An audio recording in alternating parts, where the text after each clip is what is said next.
மத்தியில் ஆளுகின்ற பிரதமர் மோடி தலைமையிலான பாரதிய ஜனதா ஆட்சி கடந்த 2020ஆம் வருஷம் புதிய கல்விக் கொள்கையை அறிமுகப்படுத்தி இருக்கிறது. இது 1986ஆம் வருஷம் அப்போதைய காங்கிரஸ் ஆட்சி காலத்தில் கொண்டு வரப்பட்ட தேசிய கல்விக் கொள்கைக்கு மாற்றாக இந்த புதிய கல்விக் கொள்கை அறிமுகப்படுத்தப்படுறதா பாரதிய ஜனதா கட்சி சொன்னாங்க. 2015ஆம் வருஷம் இதுக்காக அப்போதைய முன்னாள் அமைச்சரவை செயலாளர் TSR சுப்பிரமணியன் அவர்கள் தலைமையிலான ஒரு குழு ஏற்படுத்தப்பட்டு இந்த புதிய தேசிய கல்விக் கொள்கை வரையறுக்கப்பட்டது. இந்த தேசிய கல்விக் கொள்கையை இஸ்ரோவின் முன்னாள் தலைவர் கஸ்தூரி ரங்கன் தலைமையிலான குழு பலகட்ட ஆய்வு செய்து அரசுக்கு பரிந்துரை செய்ததன் பேரில் தற்போது இந்த மசோதா நடைமுறைப்படுத்தப்பட்டிருக்கு. இந்த புதிய கல்விக் கொள்கையோட முக்கிய அம்சமே தாய்மொழி வழி கல்வி என்கிறது பாரதிய ஜனதா கட்சி. தமிழ்நாடு அரசு இந்த புதிய கல்விக் கொள்கையை கடுமையாக எதிர்க்கிறாங்க. ஏன் அப்படின்னா, இந்த கல்விக் கொள்கை மும்மொழி திட்டத்தை மறைமுகமாக தமிழக மாணவர்கள் மீது திணிக்கிறது,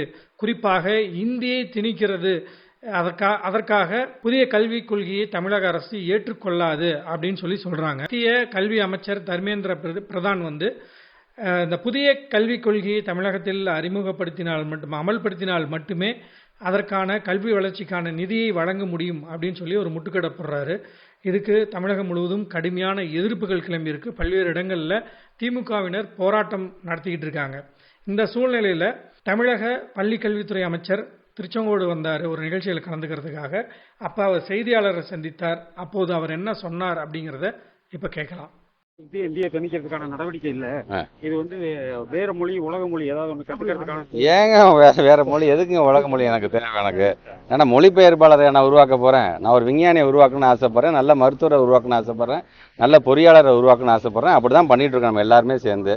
மைக்கை பிடிச்சிட்டு இருக்க கேமரா வச்சு நம்ம எல்லாருமே இருமொழி கொள்கையை படிச்சு தானே இருக்கோம். நம்ம இன்னைக்கு எல்லாருமே நம்ம பிள்ளைங்களையும் அப்படிதானே படிக்கணும்னு ஆசைப்படுறோம். எதுக்கு பிள்ளைங்களுக்கான அந்த கஷ்டத்தை கொடுக்குறேன்? எங்க பிள்ளை ஆசைப்பட்டா எவ்வளவு மொழி வேணா கத்துக்கிட்டோம். ஆனால் அது ஆப்ஷனலாக இருக்குமே தவிர கம்பல்ஷனாக இருக்கக்கூடாது அப்படிங்கிறத எங்களோட கருத்தாக. அதனால் தமிழ்நாட்டு முதலமைச்சர் நாங்கள் எந்த மொழிக்கும் நாங்கள் எதிரிகள் கிடையாது. யாருன்னா எவ்வளோ வேணா கற்றுக்கலாம் நாங்கள். ஆனால் அதை மையப்படுத்தி அதை கற்றுக்கிட்டாதான் நான் பணம் தருவேன் அப்படின்னு சொல்கிறது கிட்டத்தட்ட அது பிளாக்மெயில் மாதிரி இருக்குது அப்படின்னு அவர் சொல்கிறேன். பல மாவட்டத்தில் கட்டப்பட்டிருக்கின்ற பள்ளிக்கூடங்களை வகுப்பறைகளை திறந்து வைத்திருக்கிறார்கள். வகுப்பறைகள் மட்டுமல்ல, ஆய்வகமும் சரி, காம்பவுண்ட் செவரும் சரி. இப்போ தொடர்ந்து பேராசிரியர் அன்பழகனார் பள்ளி மேம்பாட்டு திட்டம் மூலம் 7,500 கோடி ரூபாய் நீங்கள் ஒதுக்கீடு செய்யப்பட்டு இது வரைக்கும் 3,497 கோடி ரூபாய் ஒதுக்கீடு செய்து பல்லாயிரக்கணக்கான வகுப்பறைகளையும் ஆய்வுகளும் நம்ம திறந்துருக்கோம். இது தொடர்ந்து வரும். எங்களோட இலக்கு 2027 அட்லீஸ்ட் 18,000 வகுப்பறைகளாச்சும் புதுசாக கட்டிடுங்கிறது அந்த இலக்கையை நோக்கி நாங்கள் சென்று கொண்டு என்ன சொன்னேன். கல்வி இந்த பிஸ்கட்டை காமிச்சு ஏமாத்து, அந்த ட்ரெயினில் பிஸ்கட்டை கொடுத்து ஏமாற்றுவாங்க தெரியுமா, அந்த மாதிரி வேலைலாம் செய்யக்கூடாது. அதனால் நேற்று நம்முடைய மாண்புமிகு துணை முதலமைச்சர் ரொம்ப ஸ்ட்ராங்காக சொன்னார். இவங்களோட வேலையே இதுதான். இந்த மிஸ்டு காலில் மெம்பர் சேர்க்கறதுக்கான அடுத்த தொடர்ச்சியாகத்தான் அதை பார்க்குறேன் அப்படின்னு. நீங்கள் என்ன சொல்கிறீங்க? நீங்கள் இந்த மாதிரி மும்மொழி கொள்கை கொண்டு வரணும், மாணவர்கள்ட்ட கொண்டு போகணும். முதல்ல அவங்க பேரண்ட்ஸை போய் கன்வின்ஸ் பண்ணுங்கள். அப்போ வீடு வீடாக போய் தான் நீங்கள் ஓட்டு அந்த கையெழுத்து வாங்கணுமே தவிர அதை விட்டுட்டு இந்த வெளில ஸ்கூல் உள்ளுக்கு மகிழ்ச்சியோடு வரக்கூடிய பிள்ளைங்களை பயமுத்துறது, கையை பிடிச்சி இழுத்துட்டு நேற்று கூட நம்முடைய மாநில தலைவர் அவர்கள் சொல்லியிருக்காரு, நாங்கள் அந்த மாதிரிலாம் எங்கேயாச்சும் இழுத்துட்டு வந்திருக்கோம். ஆனால் பாருங்கள், நேற்று கூட நடந்திருக்கு. நேற்று கூட திருச்செங்கோடு ராசிபுரத்தை பக்கத்து சார்ந்திருக்கு ஒரு பஸ் ஸ்டாண்டில் 2 பிள்ளைங்களை கூட்டிகிட்டு போய் அந்த பிள்ளைங்க பயந்துட்டு போய் கையெழுத்து போட்டு வந்திருக்காக கூட நேற்று வீடியோ பதிவு அங்கே போட்டு அமைச்சிருக்காங்க.